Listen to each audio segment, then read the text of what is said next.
다윗이 무비보셋에게 은혜를 베풀다. 사무엘하 9장 1절에서 13절 말씀입니다. 다윗이 이르되 사울의 집에 아직도 남은 사람이 있느냐? 내가 요나단으로 말미암아 그 사람에게 은총을 베풀리라 하니라. 사울의 집에는 종 한 사람이 있으니 그의 이름은 시바라. 그를 다윗의 앞으로 부르매 왕이 그에게 말하되 내가 시바냐 하니 이르되 당신의 종이니이다 하니라. 왕이 이르되 사울의 집에 아직도 남은 사람이 없느냐? 내가 그 사람에게 하나님의 은총을 베풀고자 하노라 하니 시바가 왕께 아뢰되 요나단의 아들 하나가 있는데 다리 저는 자니이다 하니라. 왕이 그에게 말하되 그가 어디 있느냐 하니 시바가 왕께 아뢰되 로드발 암미엘의 아들 마길의 집에 있나이다 하니라. 다윗 왕이 사람을 보내어 로드발 암미엘의 아들 마길의 집에서 그를 데려오니 사울의 손자 요나단의 아들 무비보셋이 다윗에게 나와 그 앞에 엎드려 절하매 다윗이 이르되 무비보셋이여 하니 그가 이르기를 보소서 당신의 종이니이다. 다윗이 그에게 이르되 무서워하지 말라. 내가 반드시 내 아버지 요나단으로 말미암아 내게 은총을 베풀리라.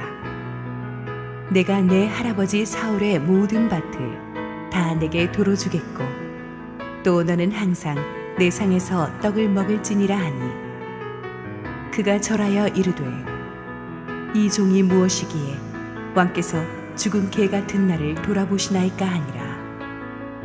왕이 사울의 시종 시바를 불러 그에게 이르되 사울과 그의 온 집에 속한 것은 내가 다 내 주인의 아들에게 주었노니 너와 내 아들들과 내 종들은 그를 위하여 땅을 갈고 거두어 내 주인의 아들에게 양식을 대주어 먹게 하라.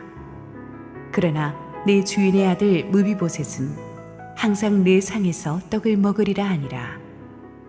시바는 아들이 15명이요 종이 20명이라. 시바가 왕께 아뢰되 내 주 왕께서 모든 일을 종에게 명령하신 대로 종이 준행하겠나이다 하니라. 무비보셋은 왕자 중 하나처럼 왕의 상에서 먹으니라. 무비보셋에게 어린 아들 하나가 있으니 이름은 미가더라. 시바의 집에 사는 자마다 무비보셋의 종이 되니라. 무비보셋이 항상 왕의 상에서 먹으므로 예루살렘에 사니라. 그는 두 발을 다 절더라. 할렐루야. 우리 하나님께 감사와 영광의 박수 올려드리겠습니다. 축복된 주일 현장 예배 본당에서 또 여러 부속실에서 그리고 실시간 온라인 생방송으로 원근 각처에서 예배에 참여하고 계시는 국내 모든 우리 성도님들에게 하나님의 은혜가 넘치도록 임하기를 축원합니다. 우리 함께 기도하시고 말씀 보겠습니다. 사랑하는 아버지, 은혜를 감사합니다. 오늘도 부족한 종을 은혜의 휘장 뒤에 숨겨주시고 우리 주님 홀로 영광 받아 주시옵소서. 예수님 이름으로 기도했습니다. 아멘. 지난주에 우리는 이스라엘을 통일한 다윗이 숨 돌릴 틈도 없이 주변 열강들과 정복 전쟁을 치르는 것을 보았습니다.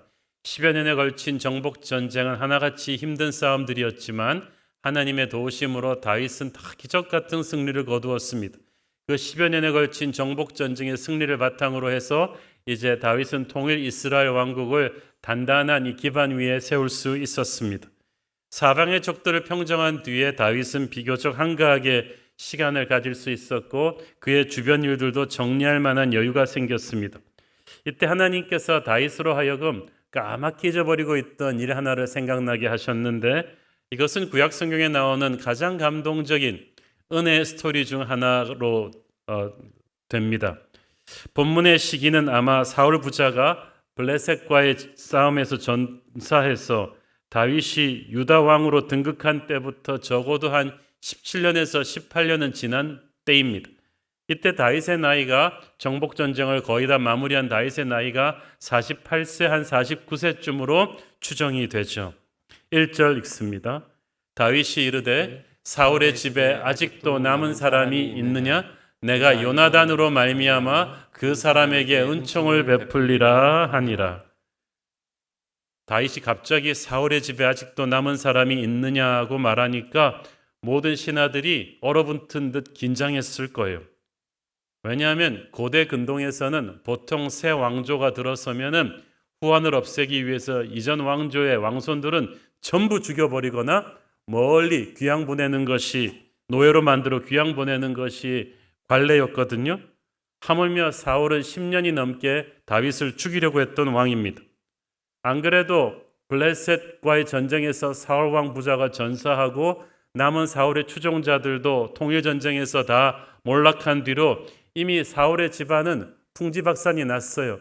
그런데 다윗이 새삼 다시 사울의 집안 얘기를 꺼내는 것은 다윗 왕이 이제 나머지 복수를 하려는 게 아닌가라는 생각도 들었을 것입니다. 근데 사람들이 다 자기 수준으로 남을 생각하죠. 그러나 다윗은 그런 사람이 아니었죠. 인자하게 웃으면서 자기의 본심을 밝힙니다. 내가 요나단으로 말미암아 그 사람에게 은총을 베풀려 한다. 요나단이라는 말을 듣는 순간 신하들이 안도의 한숨을 내쉬었습니다. 사울은 다윗에게 원수 같은 존재였지만 요나단은 다윗에게 생명보다 더한 친구였습니다. 그래서 요나단의 핏줄이 남아있다면 내가 은총을 베풀고 싶다는 거예요. 여기서 다윗이 쓴 은총이라는 단어는 하나님이 하나님의 백성에게 부어주시는 무조건적인 은혜를 가리킬 때 쓰는 단어입니다. 모든 명예와 단순한 사면이 아니고 모든 명예와 부를 복권시켜 주겠다는 뜻이죠. 그래서 다윗의 신하들은 사울의 핏줄이라는 말을 듣고 긴장했다가 이게 복수의 피바람인가라고 긴장했다가 요나단이라는 말을 듣고 이것은 진짜 은혜를 베푸시려는 것이구나 라고 안도의 한숨을 내쉬었습니다. 그렇습니다. 다윗의 20대 청년 시절부터 요나단은 정말 다윗의 생명과도 같은 친구였죠. 사실 골리앗을 쓰러뜨리고 다윗이 국가 최고의 스타로 부상했을 때 다음 왕이 적통 계승자인 요나단에게는 라이벌로 느껴질 수도 있었습니다. 그러나 요나단은 그런 걸 다 초월해서 다윗을 생명처럼 아끼고 오히려 보호해 주었어요. 오히려 사울 왕의 미움을 사서 다윗이 사방으로 쫓겨다닐 때 요나단이 결사적으로 개입해서 몇 번째 결정적인 위기의 순간에 다윗을 구해 주었었죠. 전국의 수배령이 떨어져서 다윗의 목숨이 정말 경각에 달했을 때 요나단이 아니었으면 그는 앞날을 장담할 수가 없었습니다. 이때 가장 결정적인 순간에 요나단이 다윗을 살려주면서 둘이 언약을 맺습니다.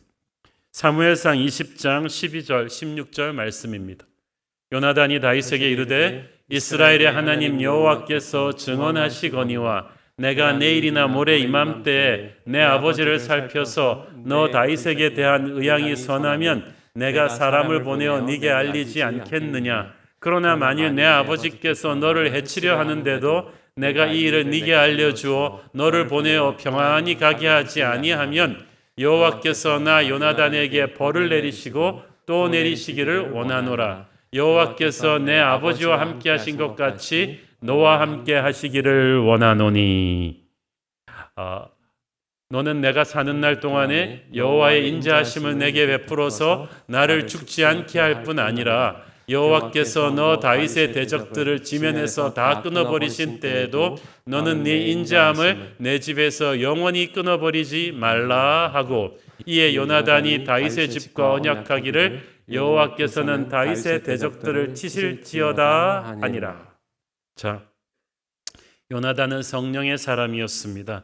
인간적인 눈으로 보면 다윗은 지금 쫓기는 사람이고 자기가 왕이 적통 계승자였지만 그는 하나님의 영으로 감동된 사람이었기 때문에 비록 지금은 궁핍한 신세지만 하나님이 택하신 다윗이 새로운 왕조를 세울 것을 알고 있었어요. 그래서 그 다윗에게 자신과 자신의 후손의 안위까지 부탁한 거예요. 왜?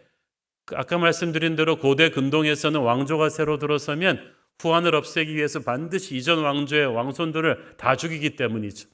그래서 요나단은 네가 왕이 된다 할지라도 나와 내 후손의 안위를 지켜달라고 부탁한 것입니다. 그 언약을 다윗은 수십 년이 지난 지금 기억하고 은혜를 갚으려는 것입니다. 요나단의 핏줄을 찾아라. 지엄한 왕명이 떨어졌습니다. 다윗의 부하들이 아마 국가 권력이 총동원돼서 기민하게 움직였겠죠. 국정원, 경찰청, 기무사 다 할 것 없이 쏟아져 나와서 이 요나단의 핏줄을 찾습니다. 그래서 사울의 집안에 남아있는 시바라는 종을 찾아서 왕 앞으로 데려옵니다. 그래서 다윗이 시바에게 질문을 하죠. 3절 왕이 이르되 사울의 집에 아직도 남은 사람이 없느냐? 내가 그 사람에게 하나님의 은총을 베풀고자 하노라 하니 시바가 왕께 아뢰되 요나단의 아들 하나가 있는데 다리 저는 자니이다 하니라. 자, 이 시바가요 망한 사울 집안의 종이었잖아요. 그래서 새 왕조 다윗이 왕이 된 다음부터는 정말 쥐죽은 듯이 숨어서 살았겠죠. 그리고 지난 10여 년 동안 다윗이 정복 전쟁에 바쁘니까 아무 일 없이 세월이 흘렀는데 이제 좀 발 뻗고 잘 살 수 있겠다 생각하는데 갑자기 다윗의 신하들이 들이닥쳐서 너 사울의 신복이지 하면서 왕궁으로 끌고 가는 거예요. 시바는 가면서 난 이제 죽었구나.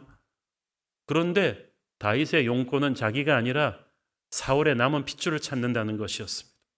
그 순간 시바는 순간 머리가 혼란스러워졌습니다. 조금 있다가 이렇게 드러나지만 이 시바는 보통 영악한 기회주의자가 아닙니다. 사울 왕이 다윗에게 얼마나 못되게 했는지 모르는 사람이 없는데 새삼 다윗이 사울의 핏줄을 찾아서 은총을 베풀려 한다고 그럴 리가 있나? 이 시바도 자기 수준에서 다윗을 생각하면 이전까지 그런 왕이 없거든요. 이건 나를 떠보려는 것 아닌가? 그렇지만 혹시 진짜가 아닐까? 이건 내가 뭐라고 말해야 되지? 하면서 이 시바가 머리를 막 굴렸어. 그러면서 왕에게 대답을 해줍니다. 요나단의 살아남은 아들 하나가 있는데 다리를 접니다. 이상하지 않아요? 이건 왕이 물어보지도 않은 말인데 왜 다리 전다는 말을 했을까요? 자, 여기서 그 당시 고대 근동 문화에서는요, 다리 저는 장애인, 눈이 안 보이거나 귀가 안 들리거나 입이 벙어리이거나 또는 나병 환자, 다리 저는 사람, 이런 모든 장애인들은 하나님께 저주받은 사람으로 인식이 돼가지고요, 가문의 정통 후계자가 될 수도 없고 제대로 된 직장을 찾을 수도 없고 정말 사람들한테 소외당한 채 구걸하면서 살거나 그렇게 했어야 했어요. 그래서 당연히 왕궁 같은 이런 존귀한 자리에는 그렇게 다리 저는 사람은 들어올 수도 없어요. 그게 그 당시 관습이었습니다. 그거를 모를 리 없는 시바가 왕이 묻지도 않은 요나단의 살아남은 핏줄이 다리 접니다. 이 말을 왜 했겠어요? 시바는 아마 두 가지 가능성을 생각했겠죠. 다윗이 진짜 실은 복수하고 싶은데 겉으로는 은총을 베풀려 한다고 자기를 떠보는 것이라면 사울의 집안이 그렇게 망해서 저주를 받아서 그 핏줄이 다리를 전다는 말을 듣고 다윗은 좋아할 것이다. 그리고 복수를 해도 이 사람은 왕궁으로 들여오지 못하니까 군사를 보내서 집에서 처단하든지 그렇게 처리할 것이다 라고 생각했어요. 아니면 진짜 다윗이 은총을 베푼다고 해도 이 시바 생각에는 은총도 그냥 집 하나 주고 연금 풀어주고 그냥 그 정도로 생각했어요. 그렇지만 다리 저는 자는 왕궁으로 들여오지 못하는 관습이 있으니 다윗이 결코 왕궁으로 들이지는 않을 것이다. 그냥 선물 좀 주고 끝날 것이다 라고 생각을 한 거예요. 조금 있다 드러나지만 시바에게는 무비보셋이 절대 다윗을 만나서는 안 될 조금 캥기는 사연이 있었어요. 어쨌든 그래서 다윗을 체념시키려고 다리 저는 사람입니다. 왕궁에 들어올 계제가 못 됩니다 라고 말했는데 다윗이 의외의 대답을 합니다. 어디 있느냐? 데려오겠다. 그 순간에 그 다윗의 그 카리스마, 반드시 찾겠다는, 데려오겠다는 의지를 딱 시바가 눈치 빠르게 읽었어. 여기서 자기가 말 잘못했다가는 그대로 죽겠다는 생각에 엉겁결에 진짜 자기가 알고 있는 무비보셋의 주소를 말해버렸어요. 그 사람은 로드빌 암멜의 아들 마길의 집에 있나이다. 그 말을 듣는 순간 다윗이 참 가슴이 아팠어요. 한국말로는 그냥 집에 있느니다라고 나오지만 히브리어로 이 집은요, 그냥 번듯한 주택가가 아니라 황야의 지금 빈민촌 같은 그런 집을 말하는 것입니다. 그러니까 예루살렘 같은 대도시에 잘 사는 게 아니라 그 말 한마디로 정말 외진 곳에 사는 거예요. 많은 구약성경 학자들은 그 사울의 추종 세력이 끝까지 저항하다가 망해버린, 폐허가 돼버린 아마 마하나임 근처에 살았을 것이라고 추정을 합니다. 그런데 이 시바가 이상하잖아요. 주인집 도련님이 장애인인 것도 알고 이렇게 외진 곳에 살고 있는 것도 아는데 자기는 예루살렘에 버젓이 살고 있었어요. 여긴 또 사연이 있죠. 자, 그런데 어쨌든 지금은 잠깐 시간을 거꾸로 돌려서 요나단의 아들 무비보셋이 얼마나 가엾은 인생을 살았는지 한번 살펴보겠습니다. 무비보셋은 처음부터 다리 저는 장애우가 아니었어요. 원래 건강한 아이였습니다. 그런데 5살 때 사고가 생겼어요. 무비보셋은 사울의 적장자 요나단의 아들입니다. 그러니까 제대로 아무 일도 없었으면 이 아이는 왕위를 계승할 왕세손이란 말이에요. 요나단 같은 멋있는 아버지 밑에서 5살 때까지 왕궁에서 너무나 귀하게 컸어요. 그런데 그가 5살 되던 때에 블레셋과 이스라엘 간의 대전쟁이 벌어졌고 거기에 할아버지 사울과 아버지 요나단이 출전했는데 사고가 터졌어요. 사무엘하 4장 4절. 사울의 아들 요나단에게 다리 저는 아들 하나가 있었으니 이름은 무비보셋이라. 전에 사울과 요나단이 죽은 소식이 이스라엘에서 올 때에 그의 나이가 5살이었는데 그 유모가 안고 도망할 때에 급히 도망하다가 아이가 떨어져 절개되었더라. 블레셋 간의 이스라엘의 총병력이 출동한 대전쟁에서 참패하고 사울과 요나단 부자가 전사했다는 소식이 왕궁에 전해지자 왕궁에서는 패닉이 일어났습니다. 이제 승리한 블레셋의 대군이 이곳으로도 몰아닥치겠지. 그래서 사방으로 들고 뛰는데 그 유모가 너무 정신이 없이 이 어린 무비보셋을 안고 뛰다가 그만 이 아이를 떨어뜨린 거예요. 어떻게 떨어뜨렸는지 제가 보기에는 정형외과 선생님들은 알겠습니다만은 허리 부분, 엉덩이 부분이 잘못 떨어져서 이 아이가 2다리를 절개되는 장애인이 되고 말았어요. 정말 가엾게 되었죠. 그리고 그 뒤에 사울의 마지막 남은 아들 이스보셋이 북쪽 이스라엘에서 이제 자기들의 왕국을 건축하고 다윗과 남쪽의 다윗과 통일 전쟁을 7년 동안 했다는 거 우리가 알고 있죠. 그러니까 그 사울의 남은 아들 이스보셋은 요나단의 핏줄 무비보셋의 삼촌이 됩니다. 근데 제가 볼 때 그 이스보셋이 자기 조카한테 잘해줬을 것 같지 않아요. 왜냐하면 수양대군한테 단종 같은 존재죠.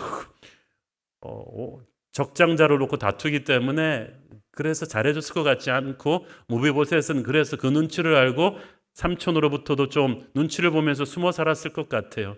그리고 그 7년간의 내전이 다윗 쪽의 압승으로 끝나고 사울의 왕조는 완전히 망해버렸습니다. 그때부터 무비보셋은 더 처량하게 되었어요.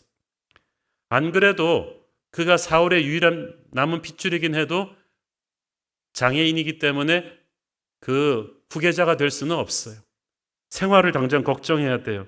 그리고 이제 다윗의 시대가 되니까 모든 사람들이 전부 다 사울의 집안과 조금이라도 인연이 있는 걸 빨리빨리 끊어내려고 그래요. 의심받을까 봐. 그래서 아무도 무비보셋 가까이 가려 하지 않아요. 자기들도 연좌제로 엮이기 싫거든요. 모두 이제 다윗한테 줄을 서야 되는 시대가 되었단 말이에요. 가엾은 무비보셋은 그때 나이 12살인데 혹시 사람들이 자기를 다윗한테 잡아 바칠까 봐, 또 다윗이 할아버지 사울에 대한 원한으로 군대를 풀어서 자기를 잡으러 갈까 봐 아주 먼 외딴 곳에 숨어 살게 되었던 것입니다. 그리고 10여 년의 세월이 흘렀습니다. 이제 무비보셋의 나이도 20대 중반이 되었고 그 어려운 형편에도 그는 착한 여자랑 결혼을 해서 아들도 낳고 가정도 꾸렸습니다. 가난하긴 했어도 이제 사람들이 자기를 몰라보는 권력 다툼의 그 살벌한 곳에서 떨어진 조용한 삶을 살 수 있어서 감사했는데 어느 날 그가 가장 두려워하던 일이 터졌어요. 그 작은 마을이 떠들썩할 정도로 수십 대 군마가 들이닥쳤습니다. 다윗 왕이 보낸 사자들입니다. 즉시 예루살렘으로 가서 왕을 만나야 한다고 합니다. 가엾은 무비보셋은 사시나무 떨듯 떨기 시작했습니다. 지금 무비보셋은 아버지 요나단과 다윗 왕의 우정에 대해서는 전혀 몰라요. 다만 자기가 다윗과 적대적이었던 사울의 핏줄이었다는 건 알고 있습니다. 아, 이제 드디어 마지막 사울의 핏줄이 나를 찾아서 복수하려고 하는구나. 가엾은 무비보셋이 다윗의 궁정으로 소환되어 왔습니다. 무비보셋은 평생 처음 통일 왕국의 수도 예루살렘에 와서 백향목으로 만든 그 의리의리한 왕궁에 처음 들어와 봅니다. 그러나 그는 설레임보다는 두려움으로 가득 차서 정신이 없습니다. 그는 두 다리를 저니까 아마 목발을 끌고 왔을 것입니다. 떠걱떠걱 하면서 걸어 들어오는데 말씀드렸죠. 그 당시 왕궁에는 그런 사람들이 한 번도 들어와 본 적이 없어요. 무비보셋이 첫 번째예요. 그러니까 전부 다 눈이 귀둥그레져서 봅니다. 그 따가운 시선을 보면서 망해버린 사울왕의 마지막 핏줄인 무비보셋을 보는 시선이 따갑습니다. 무비보셋은 안 그래도 마음이 약한데 눈치가 팍 보여서 고개도 못 듭니다. 6절 읽습니다. 사울의 손자 요나단의 아들 무비보셋이 다윗에게 나와 그 앞에 엎드려 절하매 다윗이 이르되 무비보셋이여 하니 그가 이르기를 보소서 당신의 종이니이다. 가엾은 무비보셋은 감히 왕을 마주보지도 못하고 머리를 땅에 대고 엎드려 절했습니다. 이제 자기는 무비보셋은 모든 것을 단념했습니다. 그래, 이렇게 비참하게 쫓겨다니며 사느니 내가 오늘 그래도 죽으면 되지 하면서 했지만 또 두고 온 가족을 생각하니까 어쩔 줄을 몰라요. 그런데 다윗은 지금 무비보셋의 두려움과는 너무나 다른 사랑에 가득 찬 눈으로 들어서는 무비보셋을 바라봅니다. 목발을 집으면서 들어서는 무비보셋을 보는 그 순간에 다윗은 수십 년 동안 꿈에도 잊지 못하던 친구 요나단의 모습을 탁 떠올립니다. 요나단이 거기 있는 거예요. 그런데 한눈에 보기에도 무비보셋은 비참할 정도로 몸이 바짝 말라 있었고 옷차림도 남루하고 두 다리를 절부면서 목발을 짚고 있었는데 그가 얼마나 가난하고 외롭고 눈치밥을 먹으며 살아왔는지 그 남루한 행색이 다 말해주고 있었습니다. 다윗은 그것을 보는 순간 요나단의 아들의 그 비참한 모습을 보는 순간 눈물이 왈칵 메었습니다. 마치 요나단을 대하듯이 다윗이 무비보셋이여라고 그 이름을 부릅니다. 아무것도 모르는 느비보셋은 그 말을 듣는 순간에 고개를 들지도 못한 채 목발을 땅에 던지고 땅에 무릎 꿇습니다. 저는 당신의 종입니다 하면서 벌벌 떱니다. 다윗은 그때서야 알았어요. 무비보셋이 무엇을 두려워하고 있는지. 그래서 무비보셋을 안심을 시키죠. 7절 읽습니다. 다윗이 그에게 이르되 무서워하지 말라. 내가 반드시 네 아버지 요나단으로 말미암아 네게 은총을 베풀리라. 내가 네 할아버지 사울의 모든 밭을 다 네게 도로 주겠고 또 너는 항상 내 상에서 떡을 먹을지니라 하니. 무비보셋은 귀를 의심했습니다. 할아버지 사울 때문에 죽는 줄 알고 왔는데 전혀 뜻밖의 얘기를 하는 거예요. 네 아버지 요나단 때문에 내가 너에게 은총을 베풀어 주겠다. 아까 그 히브리 단어 은총 말씀드렸죠. 하나님이 인간에게 주는 파격적인 은혜를 아버지 때문에 주겠다는 거예요. 무비보셋은 5살 때 아버지가 돌아가셨기 때문에 아버지에 대한 기억이 가물가물합니다. 그런데 그 아버지와 다윗 사이에 어떤 일이 있었길래 자기에게 은총을 베풀어 준다는 말입니까? 멸망한 전 왕조의 마지막 씨앗인 자기에게 내가 네 할아버지 사울의 모든 밭을 다 네게 도로 주겠다. 여기서 도로 주겠다 히브리어 회쉐브는 원위치로 다 되돌릴 것이다. 그러니까 다윗은 무비보셋에게 먹고 살만한 연금 주는 정도가 아니라 망해버린 사울 왕실의 모든 재산을 다 회복시켜 주겠다는 것입니다. 이제 무비보셋은 순식간에 다윗 다음에 부자가 되는 거예요. 왕국에서. 또한 이것은 물질적인 보상을 넘어서 너의 상처받은 명예와 마음까지도 회복시켜 주겠다는 것입니다. 그리고 너는 항상 내 상에서 떡을 먹을지니라. 조금 이따 설명드리겠지만 이게 이제 최고의 패키지예요. 다윗과 항상 식사하려면 어떻게 하겠어요? 왕궁에서 살아야죠. 무비보셋은 처음으로 이제 왕궁에서 살게 되는데 그것은 다윗의 왕자들에게만 주어지는 특권이었어요. 단순히 사면 되는 게 아니에요. 모든 재물과 명예가 다시 회복되면서 왕과 같은 식구로 대접받는 충격적인 패키지가 무비보셋에게 주어진 거예요. 여러분, 좋은 일도 어느 정도 수준에서 좋은 일이 와야지 너무 비현실적인 굿뉴스가 빵 터지면 첫 번째 반응은 인간은 뭡니까? 일단 뺨을 두들겨 보고 자기를 꼬집어 보고 이게 꿈인가 생신가 도무지 이해할 수가 없어요. 자기는 이런 복을 받을 만한 일을 한 적이 없거든요. 혹시 이 사람이 나를 또 보는 거 아닐까 싶었어요. 그래서 다시 자기도 다윗을 진이를 떠보고 싶어요. 8절 읽습니다. 그가 절하여 이르되 이 종이 무엇이기에 왕께서 죽은 개 같은 나를 돌아보시니까 하니라. 죽은 개는 그 당시에 말할 수 있는 가장 자기를 비하시킨 단어예요. 자기는 정말 이런 대접받을 자격이 없는데 왕께서 어찌 이렇게, 그렇죠, 하나님이 우리를 구원하실 이유가 없죠. 존귀하신 주님이 우리 같은 죄인을 구원할 이유가 없으니까 이게 이해가 안 돼요. 그래서 Amazing Grace죠. 이해할 수 없는 은혜입니다. 다윗은 계속해서 무비보셋에게 은혜를 베풀어 줍니다. 그런데 또 재미있는 부분이 하나 있습니다. 9절 10절 읽습니다. 왕이 사울의 시종 시바를 불러 그에게 이르되 사울과 그의 온 집에 속한 것은 내가 다 네 주인의 아들에게 주었노니 너와 네 아들들과 네 종들은 그를 위하여 땅을 갈고 거두어 네 주인의 아들에게 양식을 대주어 먹게 하라. 그러나 네 주인의 아들 무비보셋은 항상 내 상에서 떡을 먹으리라 하니라. 시바는 아들이 15명이요 종이 20명이라. 자, 무비보셋은 다윗의 명령대로 왕궁에서 먹고 살게 되었지만 그에게 아내와 가족이 있었죠. 다윗이 사울의 종 시바에게 네가 이제 무비보셋 가족들의 의식주를 책임질 것이고 너는 무비보셋의 종이 될 것이다. 이거를 명령했어요. 다윗이 무비보셋을 모든 걸 국비로 해결한 게 아니라 시바의 개인의 재산을 가지고 섬기라고 명령합니다. 여기에는 이유가 있었어요. 아마 오늘 본문의 첫째 맥락에서부터 우리는 이 시바라는 인물이 뭐가 좀 이상하다는 것을 감을 잡으셨을 거예요. 그는 멸망해버린 사울 집안의 종입니다. 그러므로 정석대로 하자면은 정말 가난하게 눈치 보면서 살아야 마땅한데 10절에 보세요. 사울 왕조가 완전히 망해버렸는데 그 사울 집안의 종이 15명의 아들과 20명의 종을 거느리고 있었다. 대갓집 살림을 만든 거예요. 아들을 15 두려면 적어도 아내와 처첩을 서너 명은 뒀다는 얘기인데 그 당시는 한 번 결혼할 때마다 엄청나게 많은 지참금을 주기 때문에 부자가 아니면 이렇게 많은 처자식을 거느릴 수가 없어요. 20명의 종은 당시 정말 귀족 규모의 살림인데 아니 망해버린 왕조의 종이 어떻게 이렇게 성공했을까요?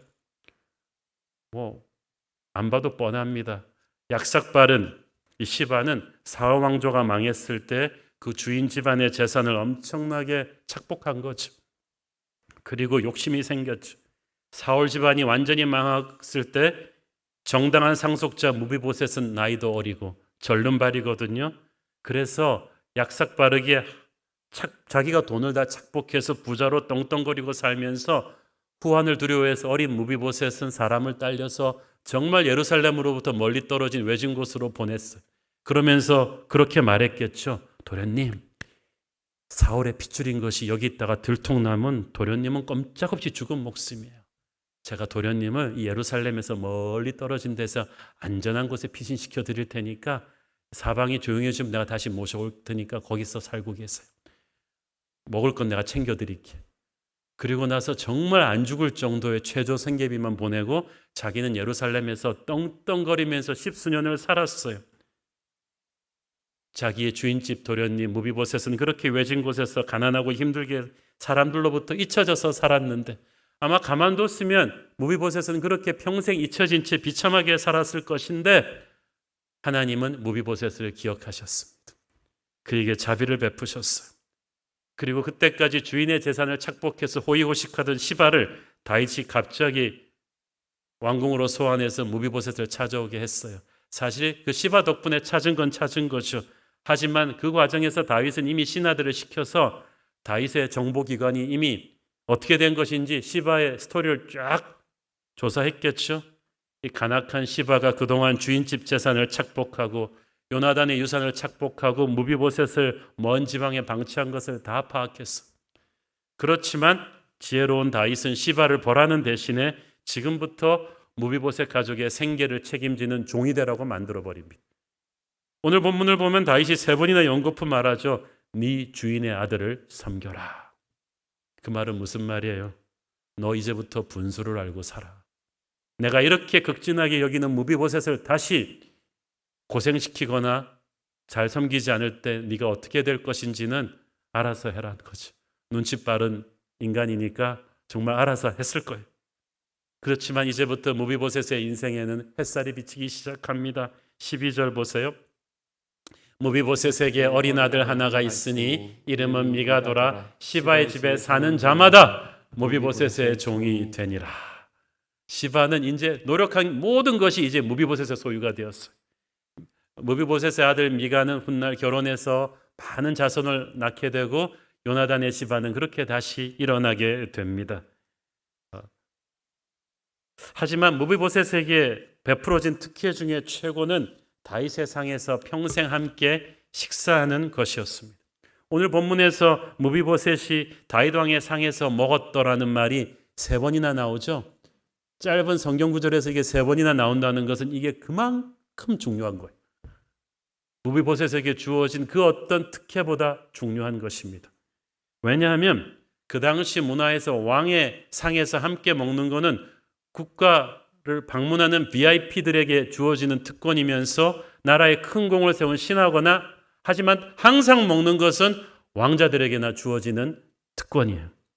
그것은 히브리어로 먹는다는 말은 교제한다는 의미도 담겨 있거든요. 너는 이제 왕과 함께 동격으로 왕의 왕자들처럼 평생 교제하며 살게 될 거라는 뜻이에요. 절대 권력자인 왕과 동격으로 가족처럼 날마다 식사하는 사람을 왕국에 그 누가 무시하겠어요? 그것은 다윗이 온 왕국에 내가 이렇게 보배롭고 존귀하게 여기는 사람을 너희들도 귀하게 여겨야 될 것이다 라고 메시지 준 거나 마찬가지. 다윗이 무비보셋으로 하여금 왕의 식탁에서 평생 식사하게 했듯이 하나님 아버지께서는 죄사함 받고 하나님의 자녀된 우리를 하나님의 임재 앞에서 평생 예배하며 교제하게 하십니다. 이것이 가지는 영적인 의미는 너무너무 커요. 시편 23편 5절에 보면 주께서 내 원수의 목전에서 내게 상을 차려주시고 내 원수들이 보라고 나를 괴롭히고 모함하고 내 인생을 망가뜨린 시바 같은 인간들이 보라고 의도적으로 하나님께서 하나님의 상에서 내가 날마다 예배하게 하시고 교제하게 하십니다. 마귀들이 몰려왔다가 악한 세력들이 몰려왔다가 움찔하라고 하나님이 저렇게 존귀하게 여기는 사람을 나는 건드려서는 안 되겠다는 경고의 메시지로서 하나님께서 구원받은 하나님의 자녀들을 예배 자리에 초대하시는 거예요. 은혜 자리에 초대하시는 것입니다. 다윗과 무비보셋의 스토리는 절망 같았던 우리 인생을 회복시켜주는 하나님의 은혜의 스토리이기도 합니다. 사람들에게 잊혀진 것처럼 비참하게 살던 무비보셋에게 어느 날 다윗 왕이 생각지도 못했던 은혜의 손을 내밀어서 구원해 주었어요. 모든 것이 회복되었어요. 마찬가지로 과거 죄의 종이 되어서 비참하게 살던 우리에게 어느 날 하나님이 은혜의 손을 내밀어 주셔서 십자가 은혜로 구원하셨습니다. 그리고 우리는 모든 것을 다시 되찾았습니다. 다윗이 요나단으로 인해서 무비보셋에게 은혜를 베풀었듯이 하나님께서는 예수 그리스도로 인해서 우리의 주홍같이 붉은 죄를 용서해 주셨어요. 여러분, 사울이 다윗에게 한 짓을 생각하면 다윗이 사울 가문의 핏줄을 용서하는 게 쉬웠겠습니까? 그러나 사울은 미웠지만 요나단의 얼굴이 생각나면서 다윗은 요나단으로 인해서 무비보셋을 품었어요. 우리가 하나님에게 한 짓을 생각하면 하나님이 우리를 용서할 수가 없지만 우리를 위해 돌아가신 예수 그리스도의 얼굴을 보시며 하나님은 우리를 용서해 주신 거야.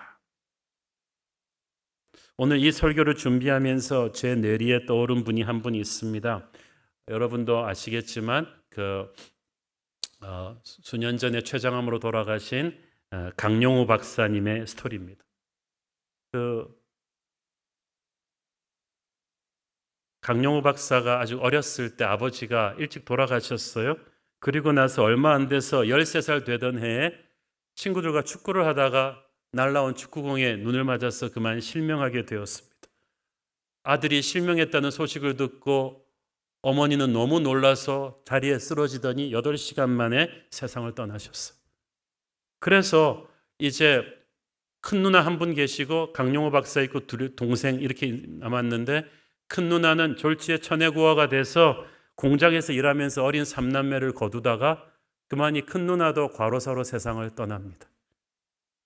앞 못 보는 영우는 절망 같은 나락으로 떨어졌습니다. 그래서 그의 동생 하나는 친척 집에, 하나는 고아원으로 보내졌고, 강용호 박사도 서울 맹아학교 기숙사로 보내졌습니다.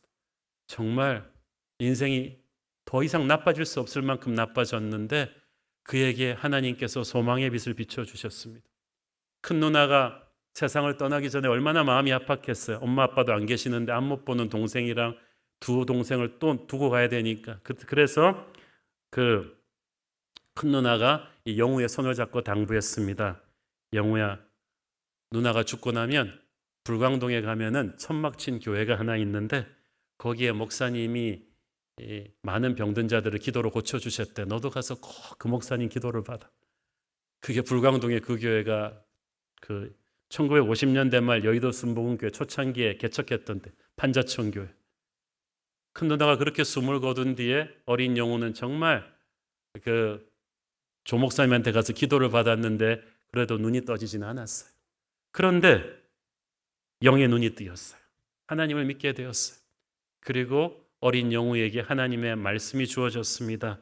너는 비록 앞을 못 보고 고아이지만 내가 지금부터 너와 함께 할 것이다. 앞으로 너는 많은 불쌍한 사람들에게 하나님의 영광을 나타내게 될 것이다. 그래서 어린 영우는 그 하나님의 말씀을 붙잡고 신앙으로 일어납니다. 끈질긴 노력 끝에 연세대 교육학과에 입학했고, 거기서 또 사랑하는 여인을 만나 결혼도 하게 되죠. 졸업 후에 한국에서 자리를 잡고 싶었지만 그게 안 돼서 장학금을 받고 미국 유학길에 올랐습니다. 4년 뒤에 그는 미국 피츠버그 대학에서 박사학위를 받는데 한국인 최초의 시각장애인 박사 강영우 씨. 그리고 그는 결혼해서 두 아들을 낳습니다. 강 박사는 그리고 그때부터 미국에서 정착하게 되는데 57세가 되던 해에 당시 한인 역사상 미국 공무원 최고 고위직이었던 백악관 국가장애위원회 정책차관보로 발탁됩니다. 그는 부시 대통령 부자와 아주 친근하게 지냈고 수많은 미국의 정재계 인사들과 우정을 맺었습니다. 그 후에 세계장애인협회 부회장 겸 루즈벨트 재단 고문이 되어 7억 명에 가까운 전 세계 장애인들을 섬기는 글로벌 리더로 섬기게 되죠. 강 박사의 두 아들 중 하나는 아빠처럼 앞 못 보는 분들을 도와주겠다고 안과 의사가 되었고, 그 다음 아들은 변호사가 되어서 백악관에서 오바마 전 대통령을 돕는 특별 보좌관으로 일했습니다.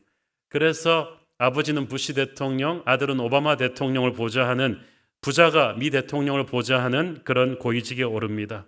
그 뒤 강영우 박사는 수많은 세상의 절망적인 사람들에게 소망의 하나님을 전하는 간증을 하셨고, 안타깝게도 68세 나이에 췌장암으로 세상을 떠나셨지만 그는 자신의 장애는 저주가 아니라 축복이었음을 간증했습니다.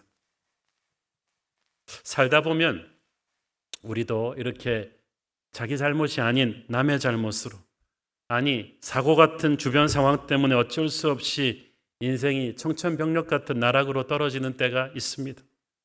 강영우 박사가 어릴 때 축구공에 맞아서 실명한 것이 어디 그의 잘못이었겠습니까?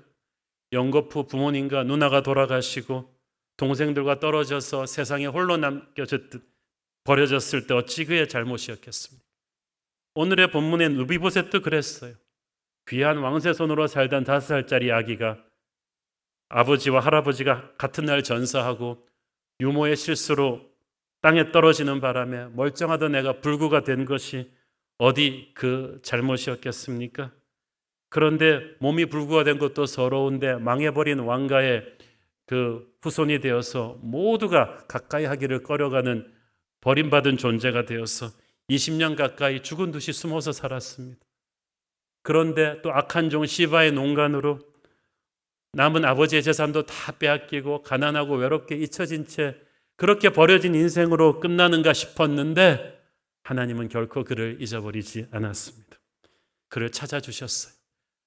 잃어버린 모든 것을 다시 회복시켜 주셨고 교활한 꾀로 그를 괴롭혔던 시바는 다시 그의 종이 되게 하셨습니다.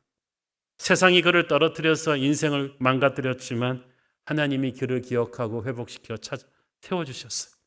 아마 무비보셋의 평생 인생 찬양은 나 같은 죄인 살리신 주 은혜 고마워가 아니었을까 생각합니다. 혹시 이 설교를 듣고 계신 여러분이나 여러분 주위 분들 가운데 무비보셋 같은 강영호 박사 같은 경험을 하신 분들이 있으십니까? 자기의 잘못이 아닌 누군가가 여러분의 인생을 땅에 떨어뜨려서 인생이 망가진 분이 계십니까? 그 와중에 시바 같은 악한 인간들까지 끼어들어서 여러분의 인생을 더 힘들게 한 적이 있었습니까? 그러나 어떤 악한 인간이 여러분의 인생을 땅에 떨어뜨리고 휘저어도 상관이 없습니다. 하나님의 기적 같은 은혜가 여러분을 회복시켰습니다. 결코 하나님의 은혜를 잊지 마십시오. 살아있는 하루하루가 은혜입니다. 혹시 지금 여러분의 인생이 그런 땅에 떨어진 것 같은 억울하고 외로운 아픔 속에 계신 분이 있다면 오늘 설교는 여러분의 것입니다.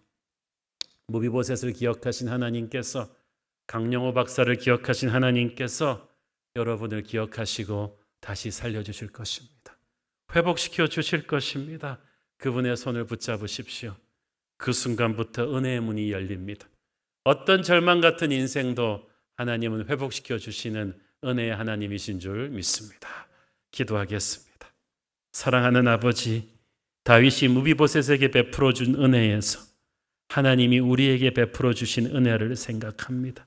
우리가 그 은혜를 당연시 여기고 살아왔던 것을 회개합니다. 깨지고 망가진 인생이었지만 하나님의 은혜로 회복되고 다시 빛나게 되었음을 감사합니다. 평생 이 은혜를 감사하고 간증하며 살게 하옵소서. 예수님 이름으로 기도했습니다. 아멘.